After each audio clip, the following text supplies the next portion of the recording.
जालना शहरातील जुना मोंढा परिसरात असलेल्या जयंतीलाल सन्स या 3 पत्रे विक्रीच्या दुकानाचे शटर आणि समोरील भिंत आज सकाळी 11 वाजेच्या सुमारास अचानक कोसळली। 1952 मध्ये उभारण्यात आलेल्या जुन्या इमारतीचे बांधकाम जीर्ण झाल्याने ही घटना घडल्याचा प्राथमिक अंदाज व्यक्त करण्यात येतोय। भिंत आणि शटर कोसळताच परिसरात धावपळ उडाली होती। दुकानासमोर उभ्या असलेल्या 4 दुचाकी आणि एका 4चाकी वाहनावर मलबा पडल्याने वाहनांचं मोठं नुकसान झालं। मात्र घटनेच्या वेळी परिसरात कोणीही नसल्याने मोठी जीवितहानी टळली, त्यामुळे नागरिकांनी सुटकेचा निश्वास सोडला। घटनेची माहिती मिळताच उपमहापौर राजेश राऊत, सहाय्यक आयुक्त विजय फुलंब्रेकर आणि स्वच्छता निरीक्षक शोएब खान यांनी घटनास्थळी भेट देऊन पाहणी केली। महापालिका प्रशासनाने तातडीने ट्रॅक्टरच्या साहाय्याने मलबा हटविण्याचं काम हाती घेतलं, तसेच संपूर्ण घटनेचा पंचनामा करण्यात आला। या घटनेनंतर जालना शहरातील जीर्ण आणि धोकादायक इमारतींचा प्रश्न पुन्हा एकदा ऐरणीवर आलाय।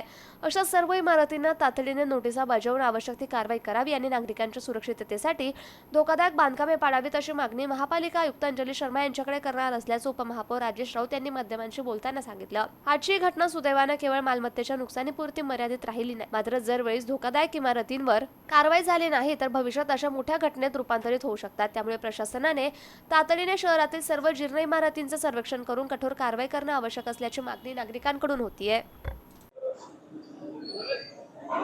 आज सकाळी 11:30 वाजता जुना मोंढा या ठिकाणी जयंतीलाल सन्स म्हणून 1952 मध्ये हे कंस्ट्रक्शन झालं होतं आणि हे अचानक आज 11:30 वाजता पडलं, म्हणजे कोसळलं। तर त्यांचे जे मालक आहे, आमचे सहकारी मित्र आहे ते निलेश ठक्कर म्हणून, त्यांना मी या ठिकाणी पाहणी केली आणि माहिती घेतली। त्यावेळेस त्यांनी मला या ठिकाणी माहिती दिली। त्यांनी सांगितलं की काल जो पाऊस होता ते पावसामुळं या ठिकाणी ही घटना घडलेली आहे म्हणून।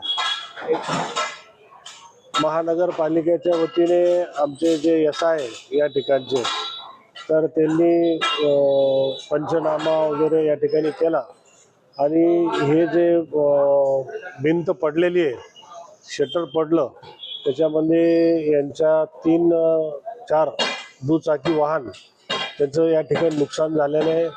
शेजारी दायमाजी म्हणून त्यांची एक कार होती, तिचं या ठिकाणी नुकसान झालेलं आहे। जीवितहानी कुठल्याही प्रकारची झालेली नाही। बांधकाम वगैरे जीर्ण झालं होतं? हो, हे 1952 म्हणलं तर खूप जुनं बांधकाम या ठिकाणी होतं आणि ते जुनं असल्या कारणानेच मला असं वाटतं की सततच्या पावसामुळं ते या ठिकाणी कोसळलं। या घटनेमुळे जालन्यातील जे काही जुन्या इमारती यांचा प्रश्न पुन्हा एकदा ऐरणीवर आलेला आहे। हो, मी उपमहापौर म्हणून सुद्धा या ठिकाणी प्रशासनाच्या वेळोवेळी आम्ही काही गोष्टी लक्षात आणून दिलेल्या आहे की ज्या जुने बांधकाम झालेले महानगरपालिकेच्या माध्यमातून सुद्धा काही ज्या जुन्या इमारती आहे, तर त्या लवकरात लवकर त्यांना नोटीस देऊन त्यांच्यावर कारवाई करून लवकरात लवकर ते काढण्यात यावं आणि तसं माननीय आयुक्त यांनी नोटीस दिलेल्या आहे।